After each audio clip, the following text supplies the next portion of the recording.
Assalamualaikum warahmatullahi wabarakatuh. Perkenalkan kami dari kelompok 7 akan memaparkan materi terkait uji aktivitas dan bioesai terhadap tanaman Nuceralea corylifoliae sebagai anti-aging. Kelompok kami beranggotakan Falhul Mufid Abdullah, saya Mayana Plani, dan Siti Alinda Fuadillah. Untuk pembahasan yang pertama, ada prinsip dasar uji. Nah, senyawa utama dari tanaman Nuceralea corylifoliae yang menjadi fokus pembahasannya yaitu senyawa bakuchiol, yaitu senyawa alam yang memiliki aktivitas mirip retinol namun dengan efek iritasinya itu lebih rendah. Nah, apa sih yang diukur dari anti-aging? Yang pertama ada aktivitas antioksidan, aktivitas penghambat enzim penuaan kulit, dan kemampuan regenerasi kulit. Mengapa uji bioesai itu penting? Karena untuk membuktikan aktivitas potensi biologis dan keamanan sebagai bahan anti-aging serta mendukung pengembangan menjadi produk kosmetik dan farmasi alami. Nah, kemudian ada mekanisme dari senyawa bakuchiol terhadap anti-aging. Yang pertama itu biasanya dipicu oleh ROS atau radikal bebas, sinar UV, dan penurunan metabolisme atau penuaan, yang mana melalui 3 jalur. Jalur yang pertama ada jalur NRF2 atau antioksidan. Enzimnya itu HO1, SOD, dan CAT. Hasilnya akan memproteksi sel kulit dari kerusakan oksidatif. Nah, jalur yang kedua ada retinoid-like. Mekanismenya itu menghambat MMP1 enzim, yaitu enzim yang mendegradasi kolagen dan meningkatkan sintesis kolagen tipe 1 dan elastin, yang mana hasilnya itu kulit akan menjadi kencang dan kerutannya akan berkurang. Nah, jalur yang ketiga ada inhibisi tirosinase. Itu merupakan enzim penghambat yang membuat hasilnya itu kulit akan lebih cerah merata. Nah, ini adalah parameter hasil dari tanaman Sorelea corylifoliae. Nanti di sini tuh ada 4 parameter uji. Untuk anti-agingnya itu ada anti-kolagenase, lalu ada anti-elastase, kemudian ada anti-hyaluronidase, lalu ada anti-tirosinase. Nah, untuk anti-kolagenase sendiri itu mencegah kerusakan kolagen. Kalau yang anti-elastase itu mencegah kerusakan elastin atau kulit kendur. Nah, yang anti-hyaluronidase itu dia mencegah berkurangnya asam hyaluronat. Nah, terus kalau yang anti-tirosinase itu dia mencegah hiperpigmentasi atau flek hitam. Nah, pada tanaman ini itu dia menggunakan IC50. Nah, IC50 itu kan merupakan inhibitor concentration 50% atau merupakan konsentrasi suatu senyawa yang diperlukan untuk menghambat 50% aktivitas enzim atau proses biologis tertentu. Nah, semakin kecil nilai IC50-nya itu berarti dia semakin kuat aktivitas inhibitor tersebut.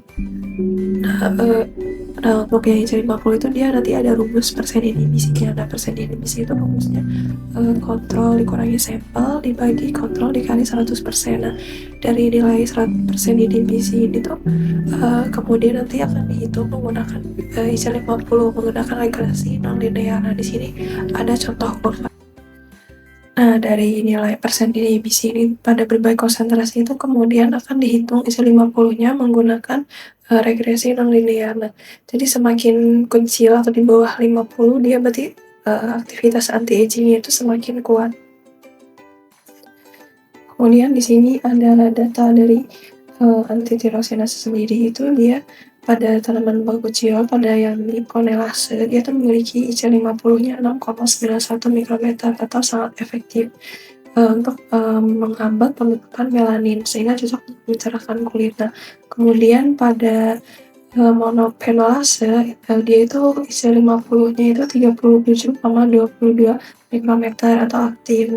Lalu pada kojic acid sebagai pembanding dia itu memiliki IC50 sebesar 16,86 mikrometer untuk yang diphenolase dan 34,02 mikrometer untuk yang monophenolase. Nah, keduanya itu aktif, namun bakuchiol itu lebih unggul daripada kojic acid untuk menghambat diphenolase.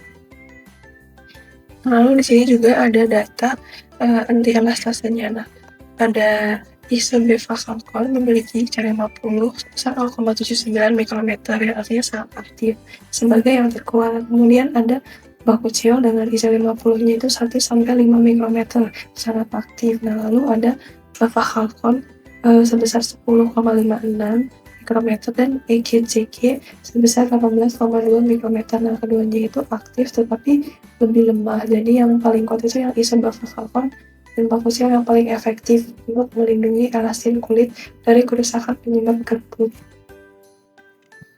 Kemudian untuk yang anti hyaluronidase itu pada senyawa bavacalcone dia memiliki IC 50 7,31 mikrometer yang berarti sangat aktif. Lalu dia juga sangat baik melindungi asam hyaluronat dan degradasi sehingga mencegah kelembapan dan kekebalan kulit. Nah, kemudian pada isobavacalcone dia pada enzim yang sama hyaluronidase dia itu memiliki IC 50 sebesar 16,65 mikrometer yang artinya aktif. Nah, jadi dia tuh lebih lemah dibandingkan dengan yang bavacalcone. Kemudian pada yang anti kolagenase, dari data tersebut itu pada isolat bakuchiol dia memiliki IC 50 sebesar 8 mikrometer, memilih yang termasuk kategori yang sangat aktif karena kurang dari 10 mikrometer. Kemudian diikuti ekstrak bakuchiol atau Sorelea corifolia dan dia itu memiliki IC 50 sebesar 25 mikrometer, termasuk kategori aktif namun lebih lemah dibandingkan isolat bakuchiol murni karena kandungan senyawa aktif dalam ekstraknya itu lebih rendah. Nah, kemudian kontrol positif itu menggunakan EGCG yang menunjukkan di IC 50-nya itu 12 mikrometer yang juga termasuk aktif. Nah, dengan demikian isolat bakuchiol itu paling poten menghambat kolagenase, diikuti EGCG, kemudian lalu ada ekstrak PUBG. Nah, pembahasan yang berikutnya yaitu pembahasan jawaban dari pertanyaan.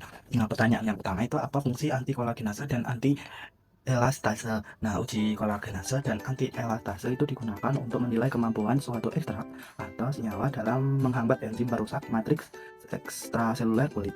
Nah, kolagenase itu mendegradasi kolagen, sedangkan elastase itu mendegradasi elastin. Nah, keduanya itu berperan penting dalam penurunan kekencangan dan elastisitas kulit selama proses penuaan. Oleh karena itu, penghambatan kedua enzim ini tuh menjadi indikator utama dalam evaluasi bahan anti-aging secara in vitro. Nah, pertanyaan yang kedua yaitu mengapa anti-triosinase penting dalam kosmetik? Nah, karena enzim triosinase berperan dalam pembentukan melanin pada kulit, aktivitas triosinase yang berlebihan dapat menyebabkan hipigmentasi. Nah, seperti flek hitam dan warna kulit yang tidak merata. Oleh karena itu, penghambatan enzim triosinase itu penting dalam kosmetik anti-aging karena membantu mencerahkan kulit dan mengurangi tanda penuaan akibat pigmentasi berlebih. Nah, pertanyaan yang ketiga, mengapa anti-aging tidak hanya ditentukan oleh antioksidan? Nah, karena proses penuaan kulit itu tidak hanya disebabkan oleh radikal bebas ya teman-teman, tapi juga dipengaruhi oleh degradasi kolagen, kerusakan elastin, inflamasi, dan peningkatan aktivitas enzim seperti kolagenase, elastase, dan triosinase. Oleh karena itu, bahan anti-aging itu yang baik tidak hanya memiliki aktivitas antioksidan saja, tapi juga mampu menghambat enzim perusak kulit dan menjaga struktur jaringan kulit. Nah, pertanyaan yang keempat, bagaimana penghambatan kolagenase dan elastase itu membantu mencegah penuaan kulit? Nah, penghambatan kolagenase itu menjaga kolagen tetap stabil, sedangkan penghambatan elastase mempertahankan elastin kulit.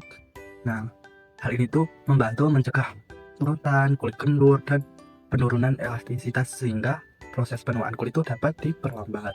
Nah, contohnya pada tanaman bunga bakuchiol itu tuh diketahui berpotensi menjaga penghambatan kolagenase dan elastase.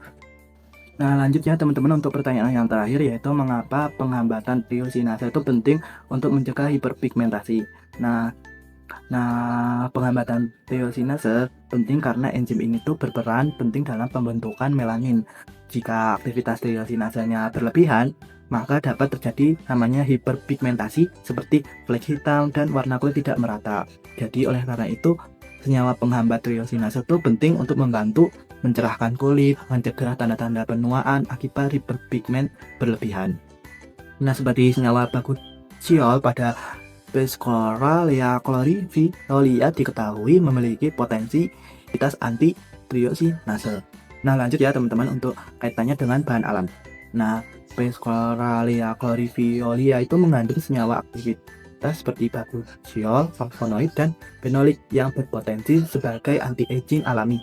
Bakuchiol diketahui memiliki aktivitas mirip seperti retinol teman-teman, namun dengan efek iritasi yang lebih rendah sehingga banyak digunakan dalam kosmetik anti-aging. Nah, senyawa fenolik dan flavonoid itu pada tanaman ini berperan sebagai antioksidan, mampu menangkap radikal bebas penyebab kerusakan kulit.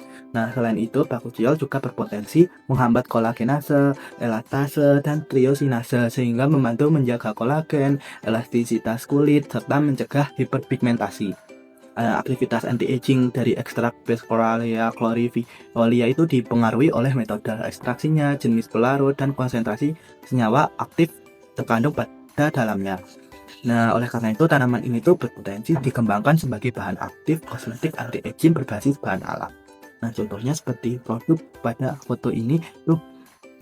Nah, kesimpulan dari presentasi hari ini itu pada tanaman Sorelea caulifolia itu dia dengan senyawa utama bakuchiol terbukti efektif sebagai anti-aging alami karena memiliki aktivitas mirip retinol namun lebih aman dengan efektivitasnya yang rendah. Nah, berdasarkan uji bioesai, tanaman itu mampu menghambat enzim kolagenase, elastase, dan tironase yang berperan dalam kerutan, kulit kendur, serta hiperpigmentasi. Nah, selain itu kandungan fenolik dan flavonoidnya itu berfungsi sebagai antioksidan mengangkat radikal bebas. Nah, proses penuaan kulit itu tidak hanya disebabkan oleh radikal bebas, sehingga bahan anti-aging yang baik harus memiliki kemampuan multidimensional, yaitu antioksidan sekaligus penghambat enzim perusak kulit.